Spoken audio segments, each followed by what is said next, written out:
할렐루야. 우리 앞에 인사합시다. 하나님 우리 함께 하십니다. 시작. 하나님 우리 함께 하십니다. 얼굴 보며 웃으며 인사합시다. 당신의 얼굴을 보니 하나님의 얼굴을 보는 것 같습니다. 시작. 당신의 얼굴을 보니 하나님의 얼굴을 보는 것 같습니다. 반갑습니다. 다 저를 주목해 주시기 바랍니다. 목사들의 목사라고 불렸던 로이드 존스 목사가 이런 말을 하고 있습니다. 소개합니다. 동료 그리스도인들을 사랑하는 것은 내가 가진 어떤 옳은 견해들보다 중요하다. 요즘에 저를 돌아보게 하는 말이었습니다. 왜요?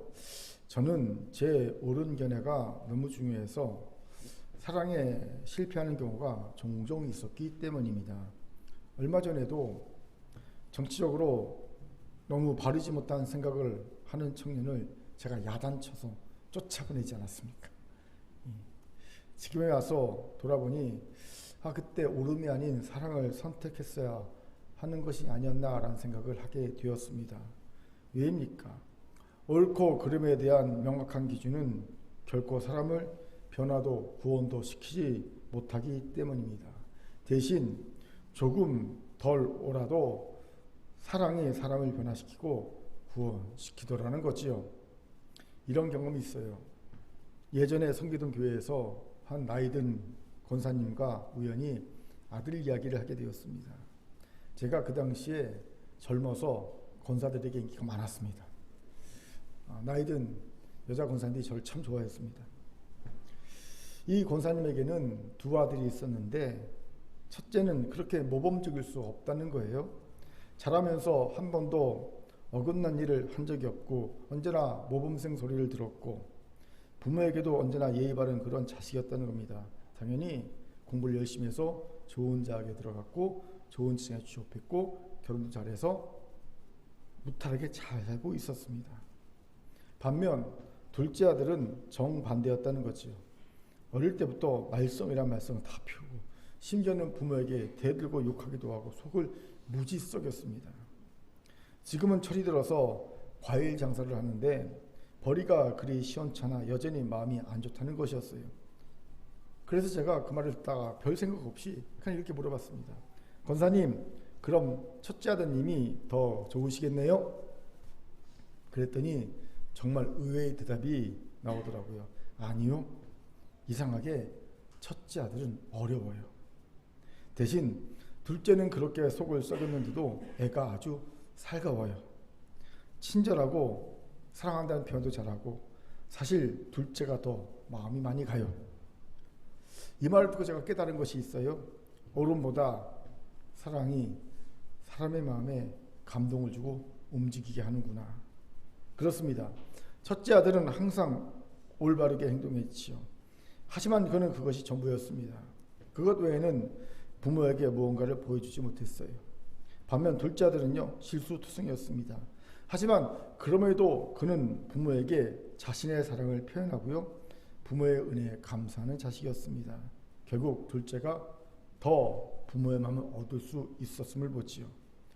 그런데 이건 하나님도 마찬가지입니다. 하나님이 어떤 자녀를 더 마음에 들어 하실까요? 저는 이 나이든 권사님과 별반 다를 것이 없다고 생각합니다. 옳게만 행동하고 어떤 감사와 감격, 사랑의 표현이 없는 자녀보다는 비록 실수가 있어도 은혜에 감격하고 감사하고 하나님을 살갑게 대하는 자녀를 더욱 마음에 들어 하실 것이라고 생각합니다. 사실 저만 해도 그렇습니다. 저도 둘째 같은 스타일의 성도들이 조금 더 마음에 갑니다. 그렇다고 오해하지 마십시오. 이 말은 죄를 지어도 된다는 의미가 아닙니다. 옳음만 추구하다가 감사와 사랑을 잃어버리지 말아야 한다는 말이지요.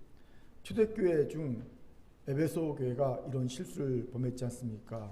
소아시아 7교회의 장자였던 에베소 교회는요, 당시 교회 내 은밀히 침투했던 이단과 싸우는 역할을 맡았습니다.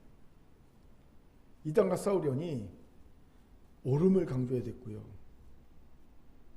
그리고 에베소 교회는 훌륭하게 이단들을 제거하는 데 성공했습니다. 하지만 예수님은 그들을 책망하십니다. 첫사랑을 잃어버렸다고. 이 첫사랑은요, 그리스도인 간의 사랑을 말합니다. 성도 간의 사랑을 말합니다. 오름만을 추구하다가 그들은 성도 간의 사랑을 잃어버린 거지요. 그렇게 오름만을 추구해서는 안 됩니다. 그렇다고 오름을 버려서도 안 되겠지만 오름보다는 사랑을 추구해야 합니다. 오늘 이 지와 분별이 있기를 주의 이름으로 축원합니다. 아멘. 자, 저를 따라합시다. 오름보다는 사랑입니다. 시작. 오름보다는 사랑입니다. 왜 이런 얘기를 합니까? 오늘 본문에서 오름보다 사랑이 더 소중함을 알려주고 계신 예수님의 모습을 볼 수 있기 때문입니다. 같이 본문을 봅시다. 본문에서 우리는 이해할 수 없는 무례한 행동을 하고 있는 한 여인을 보게 되지요. 바로 동네 사람 모두가 죄 지은 여인하고 손가락질하는 여인이었습니다. 사정은 이래요. 예수께서 시몬이라는 바리새인의 집에 식사 초대를 받아 가셨습니다. 가끔이지만 바리새인 중 예수님께 대해 호의적인 이들도 있어서 예수님을 초대해서 이것저것 묻고 듣기를 했음을 보지요. 시몬도 그런 바리새인 중에 하나였습니다. 한참 식사가 진행 중이었는데 이 여인이 초대받지 않았음에도 식사 자리에 나타나지요. 그리고는 예수님의 발치에 서서 웁니다. 아마도 예수님은 당시 유대인들이 의례에 그랬듯이 비스듬히 누워서 발을 뻗고 밥 눕는 자세 있죠. 그런 자세로 식사를 하셨던 것 같습니다.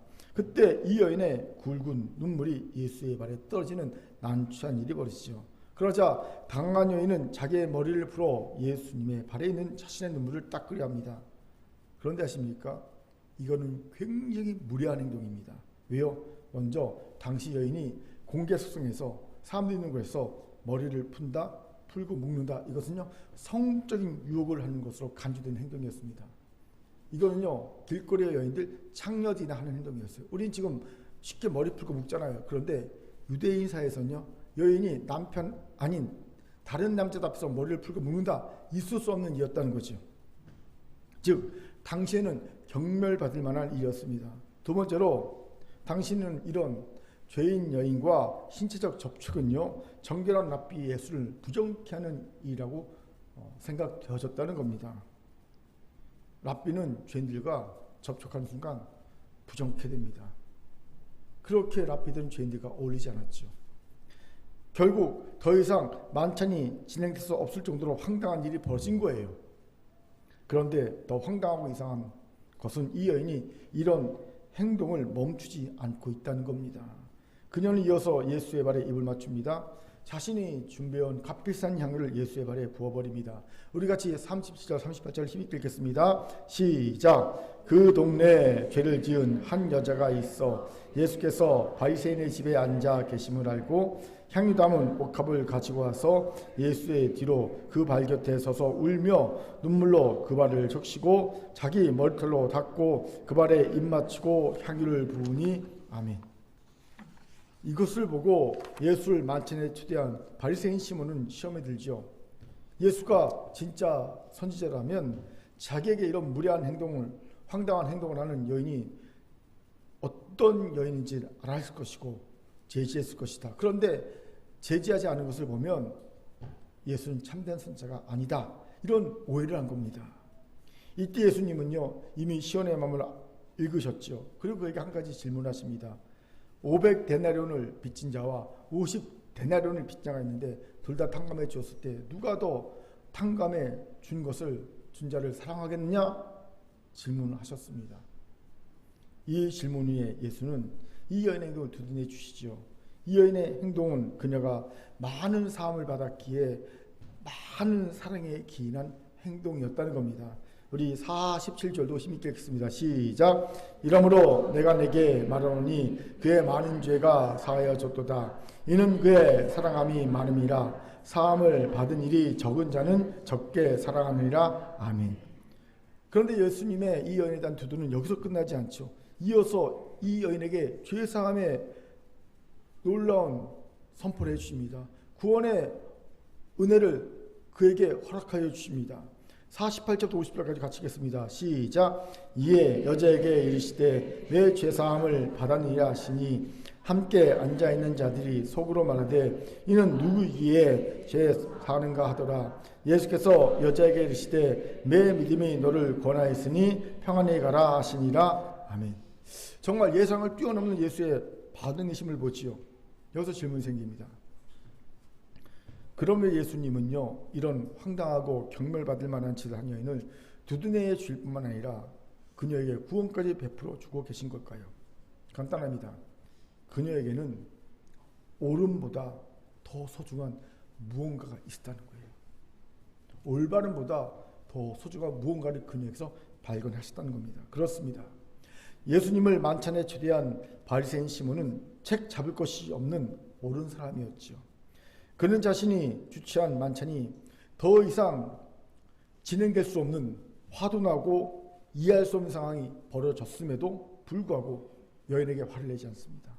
예수님에게 왜 그렇게 하셨냐고 한마디 따지지 않습니다. 속으로만 삭힙니다. 참을성이 있고 예의도 바르고 신중한 사람임을 알 수 있게 하는 대목이지요. 그렇게 그는 비록 외형적이긴 하지만 올바르게 행동할 수 있었습니다. 하지만 그는 그것까지가 끝이었습니다. 시몬에게는 올바르게 행동하는 것 이외에는 어떤 감사의 모습도 사랑의 표현도 없었습니다. 하지만 죄 지은 여인은 달랐죠.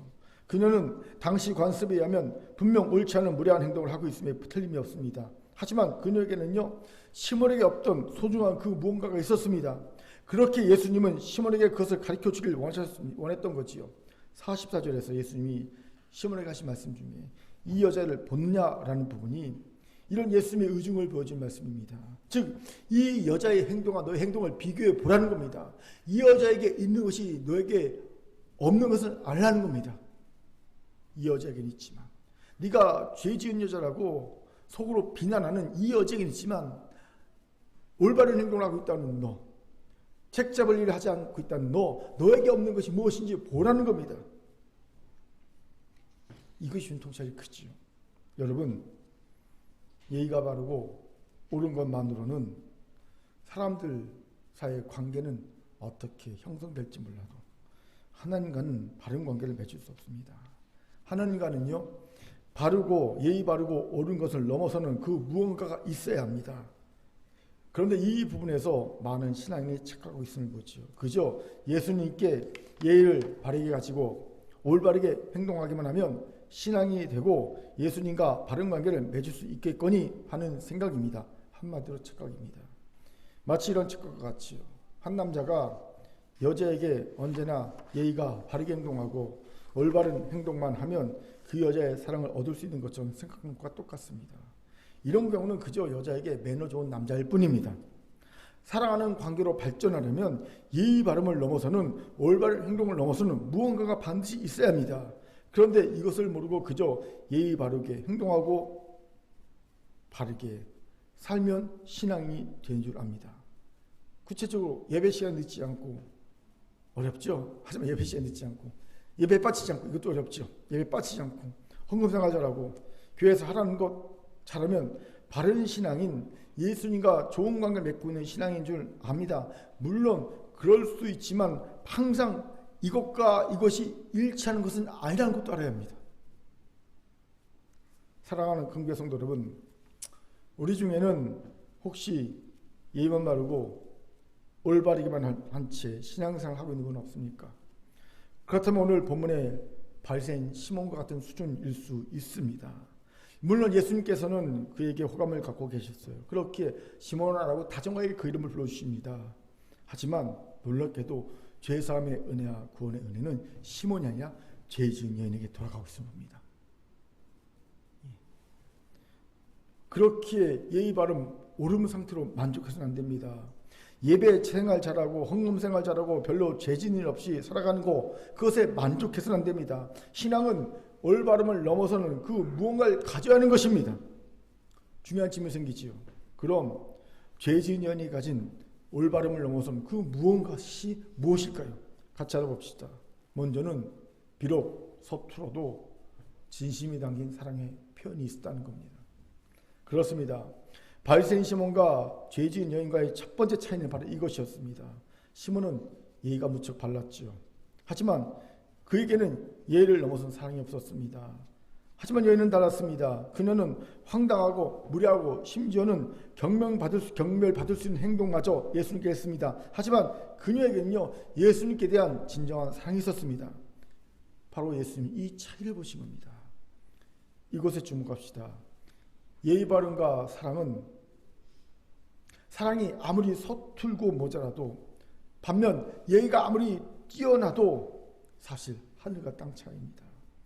이것은 마치 0과 1의 차이 같습니다. 0과 1은요, 우리가 보기에 한 끗 차이지요. 하지만 0과 1은요, 실제는 하늘과 땅 차이입니다. 0에는 아무리 많은 수를 곱해봐야 0입니다. 하지만 1에는요, 곱하는 대로 그 수가 나옵니다. 아무리 서툰 사랑이라도 1입니다. 아무리 예의 발라도요, 0입니다. 서툰 사랑이 높은 예의 바람보다 낫습니다. 비교할 수가 없죠. 저는 이 차이를 몰라서 진정 사랑하는 연인을 놓친 어리석은 일을 알고 있습니다. 이 친구가요, 몇 년간 몰래 짝사랑하던 여성이 있었어요. 이 소심했던 이 친구는요, 그 여성에게 참으로 예의 바르게 행동했습니다. 그녀 앞에서는 흐트러지기 한 번도 없고요, 실수한 적도 없습니다. 그녀가 생각하기에 참으로 젠틀한 남자다라고 느낄 만큼 말하고 행동했습니다. 그런데 이 여자가요, 예의 바른 이 남자가 아닌 만난 지 6개월밖에 안 된 이 남자도 훨씬 덜 예의 바른 남자와 사귀기 시작했어요. 왜요? 이유인즉, 예의 바른 남자만큼 젠틀하지는 않지만 이 남자는 자신을 향해 불과 같은 사랑을 고백하고 직진했기 때문입니다. 예. 간만 보지 않고. 예. 결국 몇 년간의 짝사랑은요, 슬픈 종말을 구하고 말았습니다.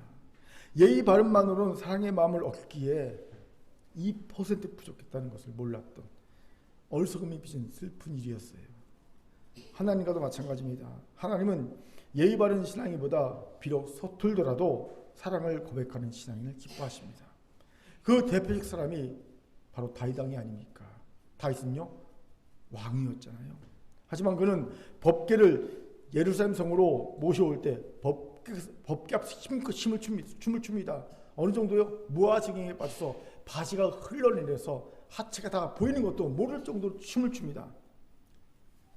그런데 아십니까? 하나님 앞에서 하체를 드러내는 것은요, 불경한 짓입니다. 제사를 드리다가 제사장은 죽을 수도 있는 거예요. 그렇게 제사장 등의 의복을 보면요, 철저하게 속바지로 하체를 가리게끔 되어 있습니다. 레위기 6장 10절 같이 읽겠습니다. 같이 읽죠. 시작. 제사장은 세마포 긴 옷을 입고 세마포 속바지로 하체를 가리고 제단 위에서 불태운 번제제를 가져다가 제단 곁에 두고. 아멘. 보세요. 하체를 안 가리고 하나님 앞에 서게 되면 제사장은 죽어요. 그렇게 사실 다윗은요, 법궤를 모시면서 율법에 의하면 큰 실수를 범하고 있는 겁니다. 하나님 앞에서 하체를 드러냈으니까. 불경한 짓이죠. 여기서 우리는 그의 아내 미갈이 왜 그렇게 경멸조로 남편 다윗을 비난했는지를 짐작하게 되죠. 하나님 앞에 예의가 바르지 않았기 때문입니다. 왕의 처신도 문제죠. 왕이 백성들 앞에서 하체를 드리는 것도 꼴보기 싫은 일이었고요. 두 번째, 법궤 앞에서 하체를 드렸으니 이 얼마나 불경한 짓입니까? 그러니까 한심해 보인 거죠. 그런데 다윗이 자신의 처사를 비난하는 미갈 앞에 무엇이라 말합니까? 사무엘하 6장 20절 같이 읽겠습니다. 시작. 다윗이 미갈에게 이르되 이는 여호와 앞에서 한 것이니라. 그가 내 아버지와 그의 온 집을 버리시고 나를 택하사 나를 여호와의 백성 이스라엘의 주권자로 삼으셨으니 내가 여호와 앞에서 뛰놀리라. 아멘.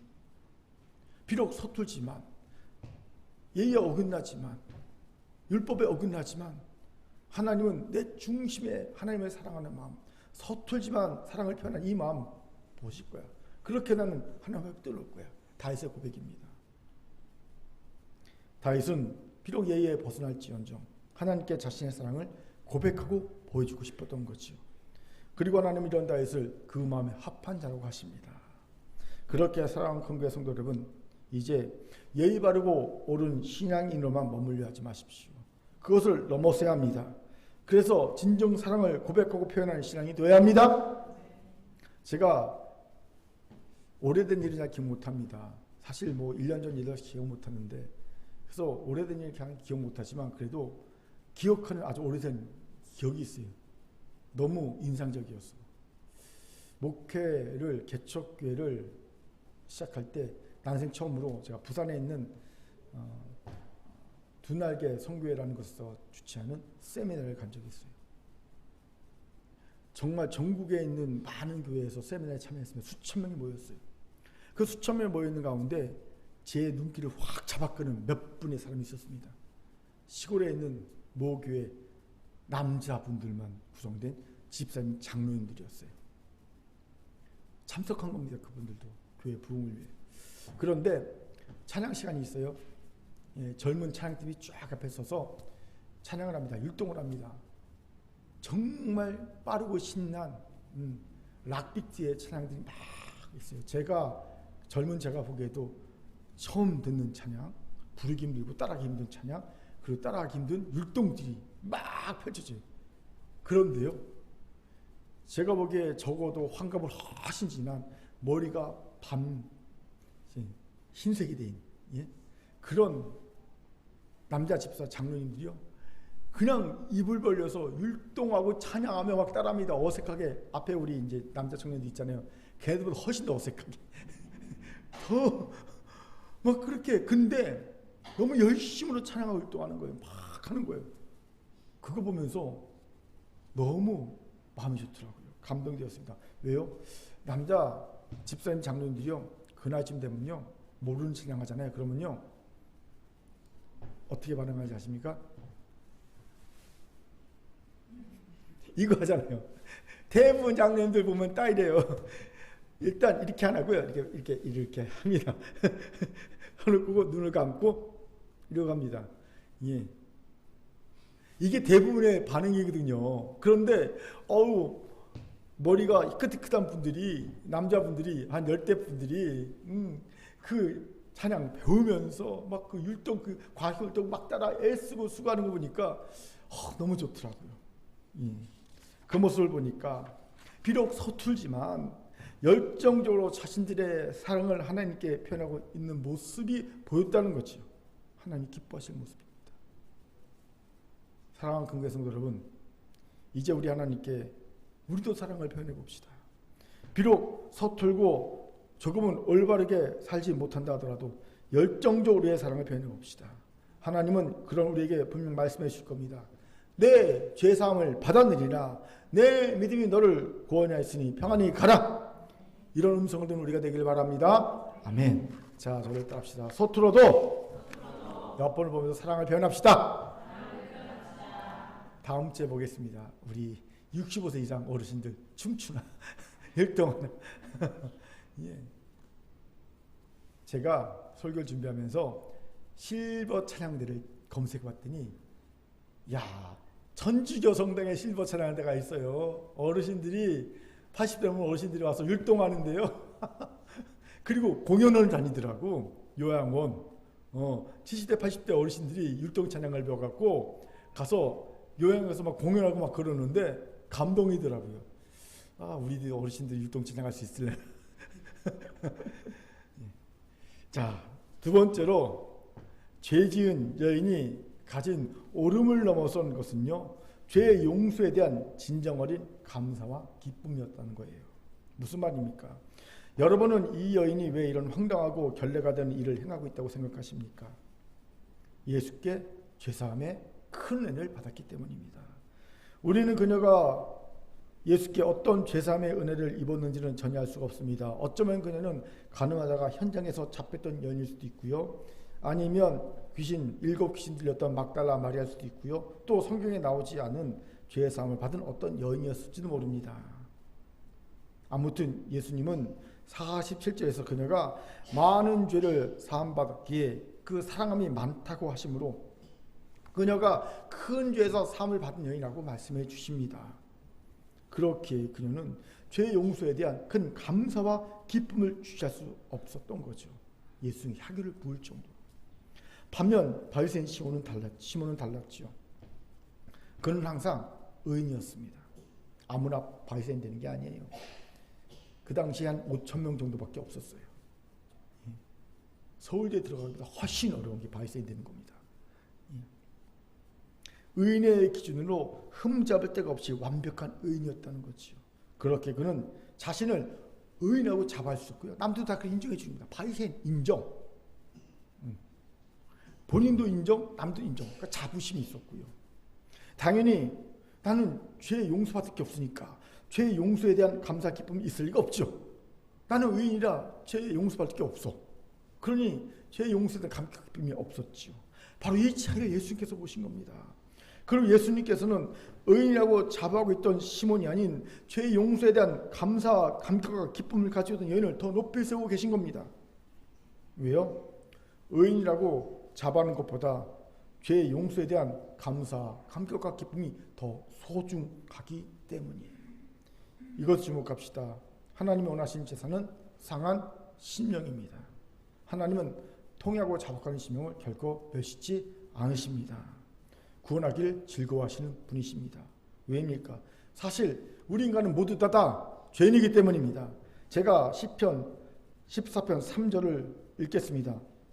다 치우쳐 함께 더러운 자가 되고 선을 행하는 자가 없으니 하나도 없도다. 하나님이 인간 실존에 대한 평가십니다. 아무리 의인이 척해봐야 하나님 눈과 기준은요, 보기에 다 치우쳐 더러운 죄인일 뿐입니다.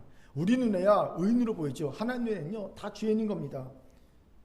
인간의 기준으로 대단해 보이는 사람도 아무것도 아니고 하나님 앞에. 제가 자주 쓰는 비유 있지 않습니까? 우리가 보기에 63빌딩과 단층 주택은요, 엄청난 차이가 나지 않습니까? 예? 아니, 롯데타워와 단층 빌딩 엄청난 차이가 나지 않습니까? 하지만 달에서 보면요, 안 보여요. 그게 그겁니다. 달에서 보면요, 단층 주택이나 롯데타워나 63빌딩이나 그게 그겁니다. 아무 차이가 없습니다.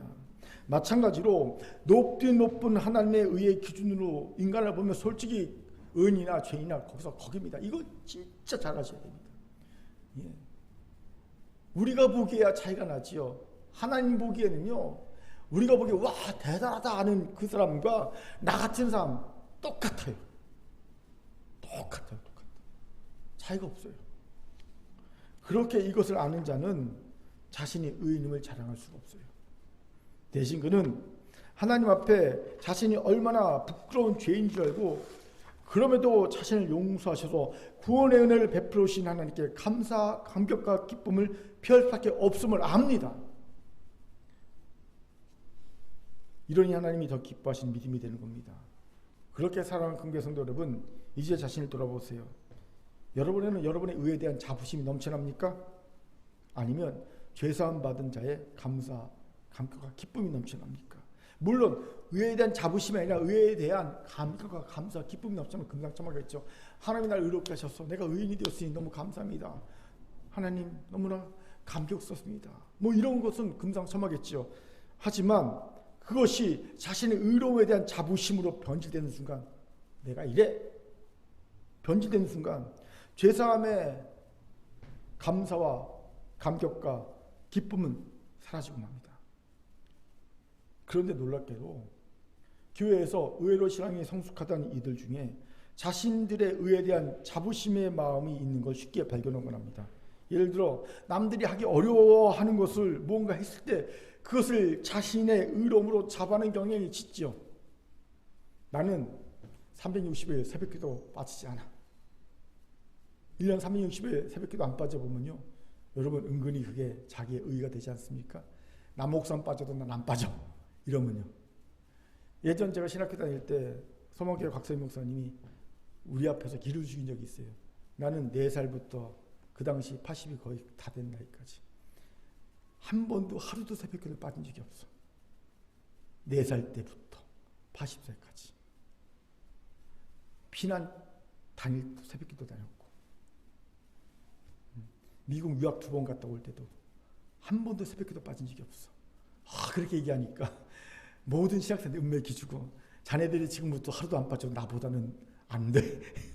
그잖아요. 그때 보통 30대인데 60년은 안 빠져야 되는데 그분은 70몇 년 안 빠졌으니까 100살까지 살아도 하루도 안 빠져야 되는데 은맥 기주가 잖아요. 근데 이렇게 보니까, 지금 생각해 보니까 곽서희 목사님의 자부심, 의의 자부심이야.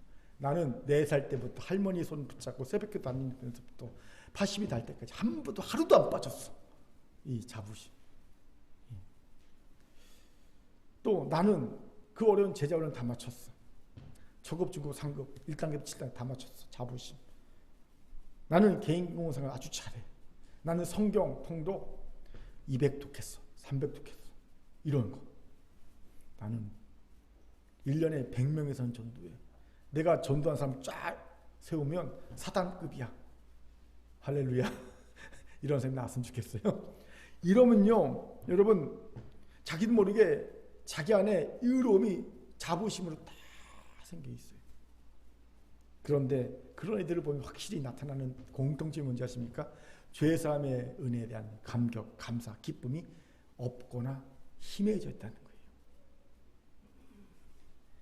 여기서 심각해지지요. 왜요? 죄사함의 은혜에 대한 감사와 감격과 기쁨은 그리스도인에게는 모든 것의 기본이 되기 때문입니다. 우리가 그리스도인 되었을 때 가장 먼저 해야 되는 게 뭔지 아세요? 해야 되는 것, 하고 싶은 것.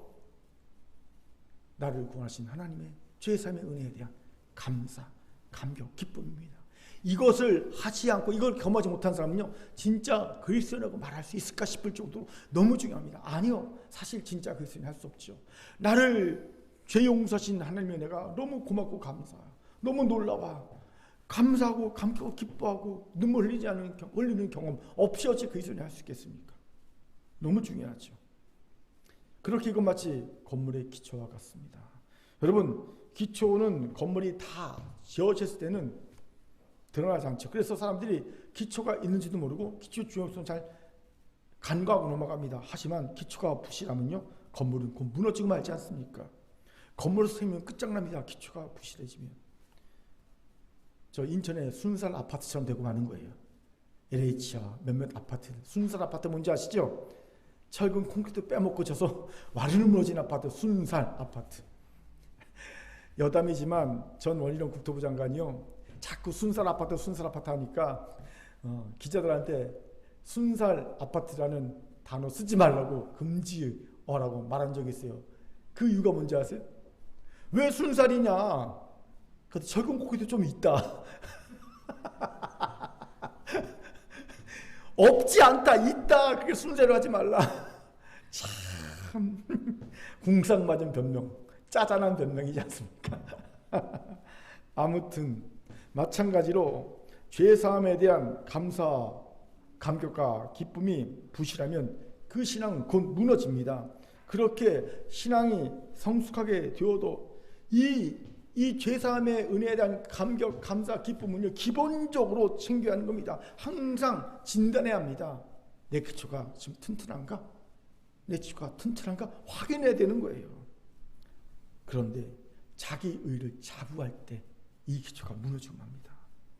그런 예수께서 좋아하실 리가 없죠. 사랑하는 공개 성도 여러분, 이제 우리를 돌아봅시다. 우리는 자기 의를 자부하는 자입니까? 아니면 죄사함의 은총에 대한 감격과 감사와 기쁨을 마치 오늘의 일처럼, 오늘 일처럼 항상 간직하며 평생 사는 자입니까?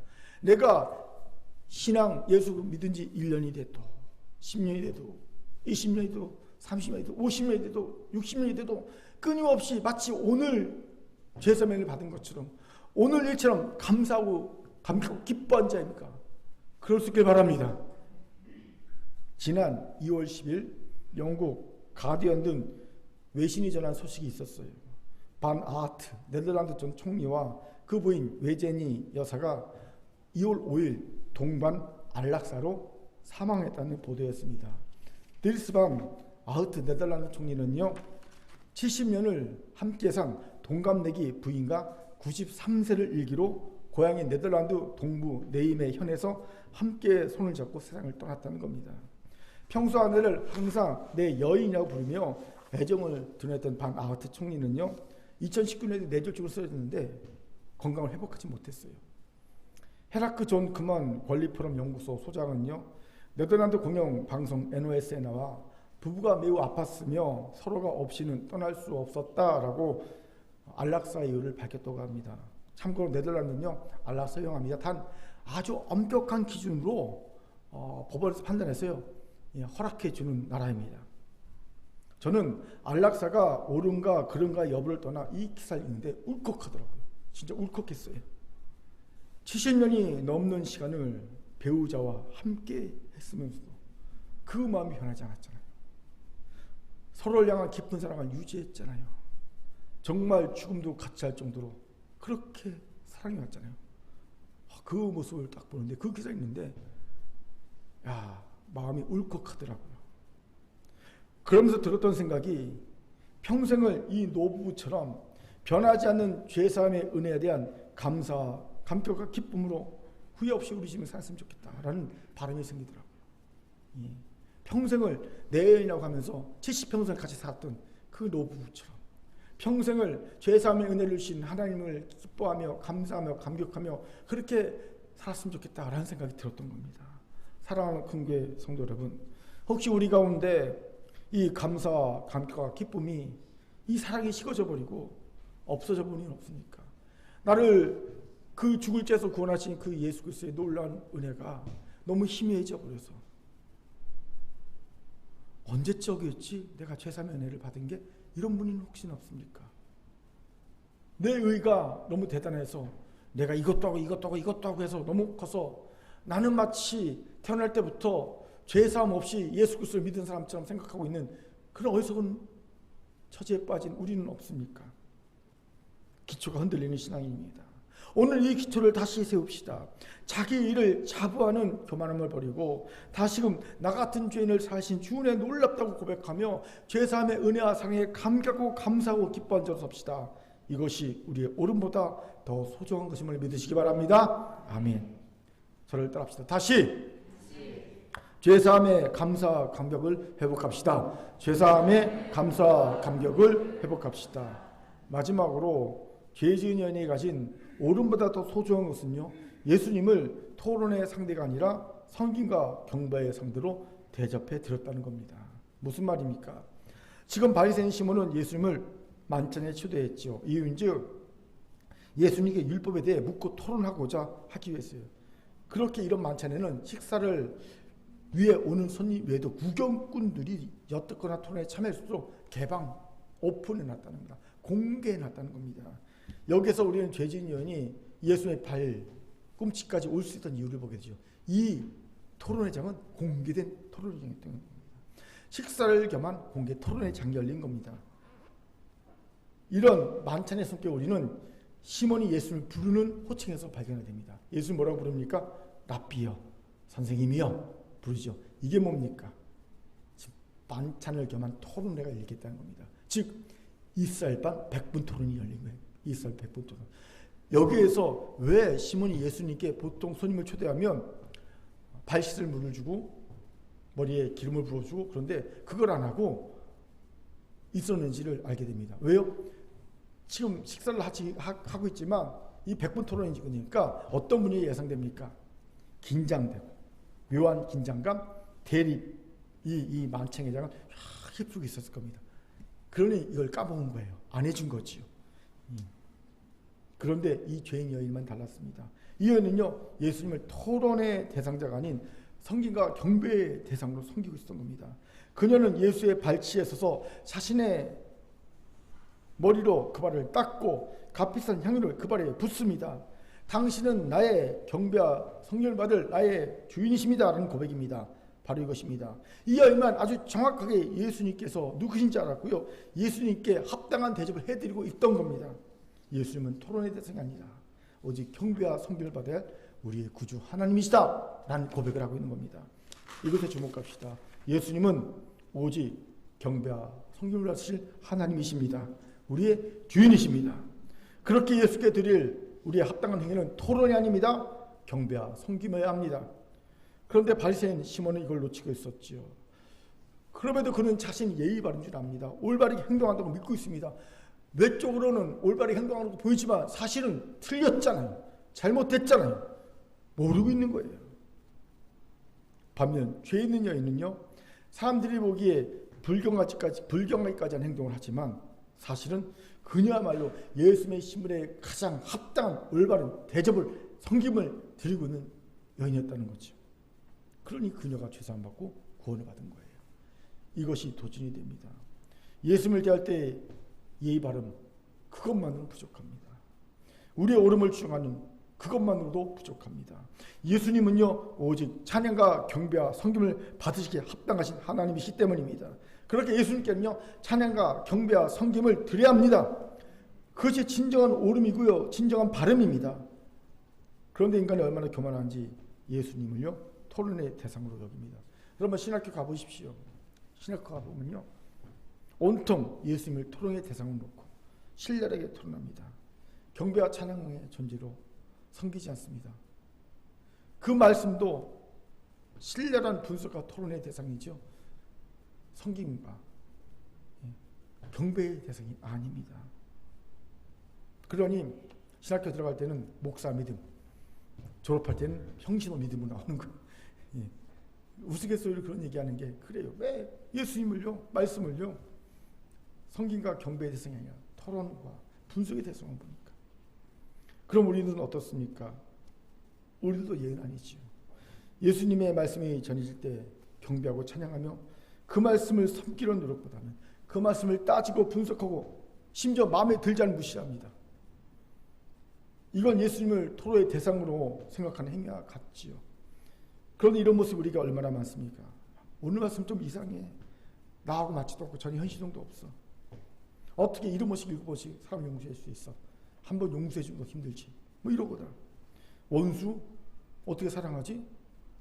나를 왜 핍박하는 자 어떻게 기도하지? 말도 안 돼. 그렇게 살아서는 죽어. 어떻게 아무것도 염려하지 않고 먼저 그이나 그 일을 구할 수 있어?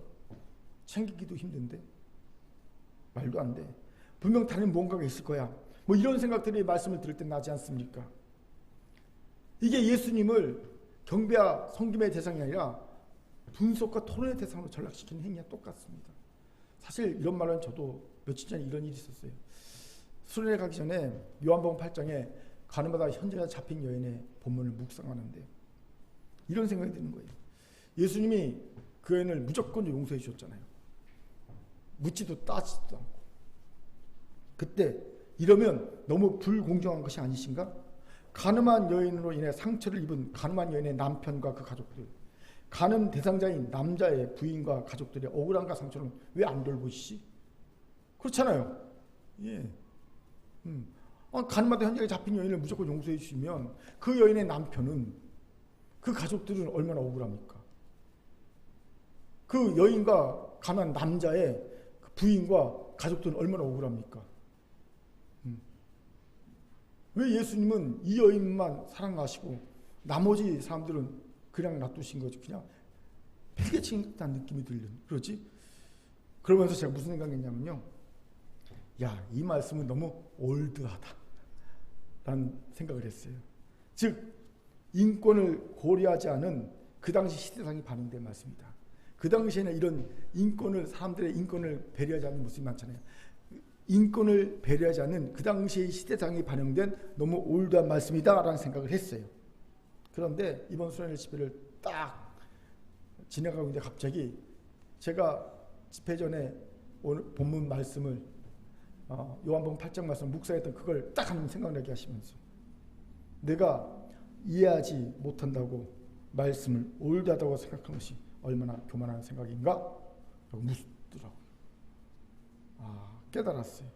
말씀을 토론의 대상으로 여겼던 교만한 나를 보게 되었고요. 회개할 수 있었습니다. 그렇게 기회가 되면 이 말씀을 요한복음 8장 말씀을 좀 더 제대로 묵상해 봐야 되겠다는 생각을 하게 되었어요. 제가 몇 번 소개한 기억이 있습니다. 이슬람교도가 자기가 친한 기독교인에게 이런 얘기를 한 것이 있다고 말씀드린 적이 있어요. 들어보십시오. 당신들은 하나님의 말씀을 연구하고 분석하려고 성경을 읽지만 우리는 순종하고 행하려고 말씀을 읽습니다. 그것이 당시가 우리의 차이입니다. 이슬람교도는 행하려고 말씀을 읽고 그리스도인들은 분석하고 연구하려고 성경을 읽는다는 거예요. 부끄럽게 그지없지요. 그렇게 살아가는 경계 성도 여러분, 이제 예수님께 합당한 대우를 해드립시다. 그분은 우리의 경배와 찬양과 섬김의 대상이지 토론의 대상이 아닙니다. 그 말씀을 우리가 경배하고 찬양하며 섬기고 순종해야 할 대상이지 토론과 분석의 대상이 아닙니다. 이것을 믿고 순종한 자에게 예수님은 죄 지은 여인에게 해주던 놀라운 구원과 평안의 은총을 베풀어 주실 줄 믿습니다. 아멘. 자, 저를 따라합시다. 예수님과 그 말씀은 토론의 대상이 아닌 옆분하고 이렇게 인사합니다. 경배와 섬김의 대상입니다. 시작. 경배와 섬김의 대상입니다. 아멘. 이제 말씀 마치지요. 우리 그리스도인들은 예의도 바라야 하지만 또 올바르게도 살아야 하지만 그것만은 안 됩니다. 우리는 분명 빛이 열매인 모든 착함과 의로움과 진실함 열매 맺어야 가정에서, 사회에서, 교회에서, 세상을 향해서도, 교회를 향해서 그런 열매 맺어야 합니다. 하지만 그것만으로는 안 됩니다. 이것을 맺어야 된다 이견이 있을 수 없지만 그것만은 부족합니다. 우리는 이 모든 것 위에 비록 서툴러도 사랑을, 감사를, 기쁨을 더해야 합니다. 이 모든 것 위에 죄사함의 은혜에 대한 감사, 감격, 기쁨을 평생 더해야 합니다. 이 모든 것 위에 하나님의 말씀에 대한, 하나님께 대한 경배와 찬양과 섬김을 더해야 합니다. 오늘 이런 온전함으로 우리의 죄도 사함받고 구원도 받고 평안도 누리고 문제도 해결되는 귀한 은혜가 우리 가운데 있길 바랍니다. 이렇게 이 사순절 기간을 보내는 큰교회 성도가 되기를 주님으로 축원합니다. 아멘. 하나님의 말씀이었습니다. 기도합니다. 사랑과 자비 하나님 참 감사합니다. 이 사순절 기간에 옳음과 바름 그것 위에 예수님 하시는 이 죄지은 여인에 보여준 사랑, 감사, 감격, 경배, 섬김이 더해지게 도와주옵소서. 감사드리며 예수님 이름으로 기도합니다. 아멘.